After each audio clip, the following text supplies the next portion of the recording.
Bismillah. Il y avait un génie qui volait la femme des nouveaux mariés. Quiconque se mariait se voyait privé de sa nouvelle épouse, enlevé par le génie. Un brave et téméraire chasseur apprit la nouvelle et annonça qu'il irait chercher une femme dans ce pays, afin de savoir si les hommes y sont sans valeur. Après avoir dit cela, il se prépara et partit. Quand il arriva dans la cité, on le reçut avec faste. Le roi lui demanda le motif de sa visite. Le chasseur lui dit qu'il venait prendre femme. Le roi lui dit: Ici tu ne peux obtenir une femme, car à tous ceux à qui on a donné une épouse, le génie l'a enlevée, et toutes ces épouses ont été ainsi perdues à jamais. Le jeune homme répondit au roi: Moi je suis un chasseur. Le génie, la bravoure qu'il nous montre, si tu me donnes ta fille en mariage, et s'il me la prend, je lutterai avec lui. Toi, observe-moi simplement, ne te préoccupe que de moi. Le roi dit: Ce que tu dis est ce que c'est sûr. L'homme répondit: C'est sûr. Le roi lui donna une femme. Le mariage fut célébré durant 3 jours. Lorsque les invités furent partis, le jeune homme rentra avec son épouse dans leur chambre. Dès qu'ils se couchèrent, le mari tenta de la toucher dans l'obscurité, mais ne trouva rien. Il s'inquiéta.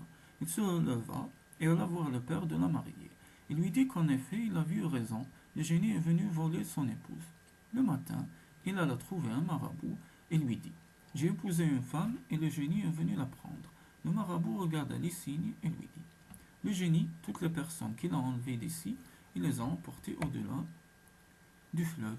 Si tu peux dépasser le fleuve, tu pourras tuer les génies. Les génies se trouvent dans une antilope jument. Dans cette antilope, il y a un kawel. Dans cette petite antilope, il y a un corbeau. Dans ce corbeau, il y a un œuf. Cet œuf, si tu l'écrases, les femmes volées par le génie vont apparaître. Le marabout dit encore: L'antilope Koba quitte son logis vers 11 heures pour aller boire à la roche qui se trouve dans le fleuve. L'outil est son nom. Le chasseur partit, prit sa gibecière, y mit sa nourriture et se fit accompagner de son chien. Aussitôt qu'ils furent sortis de la ville, un lion les vit, rugit et courut vers eux. L'homme s'agenouilla pour tirer. Le lion lui demanda: Que vas-tu faire? Le chasseur lui dit: On a volé ma femme, je suis à sa recherche. Si tu veux m'attaquer, je te tue. Le lion lui dit: Partons donc, je m'en vais t'aider. Ce que peut faire un ou deux, 3 le feront mieux. Ils marchèrent longtemps.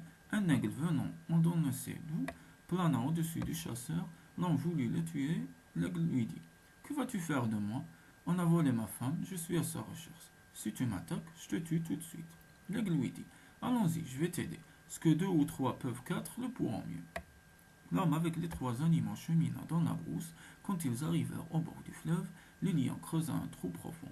Ils s'y tapirent bien cachés. Vers 11 heures, l'antilope Koba arriva pour boire au rocher du fleuve. Le lion bondit et tomba sur elle. Il l'éventra. La petite antilope sortit du ventre et se mit à courir. Le chien la poursuivit. Ils coururent sur 2 longueurs de sas. Le chien l'attrapa et l'éventra. Un corbeau en sortit et s'envola. L'aigle le rencontra en l'air et le percuta. Le corbeau tomba, l'aigle l'éventra. Un œuf en sortit et roula sur le sol. Le chasseur l'écrasa. Aussitôt on entendit de l'autre rive du fleuve les cris de nombreuses femmes. L'homme retourna à la ville pour appeler les habitants. Quand ils vinrent, chacun prit sa pirogue. Le chasseur lui monta sur le lion. Ils traversèrent le fleuve. Là-bas, il reconnut sa femme, la prit et rentra avec elle.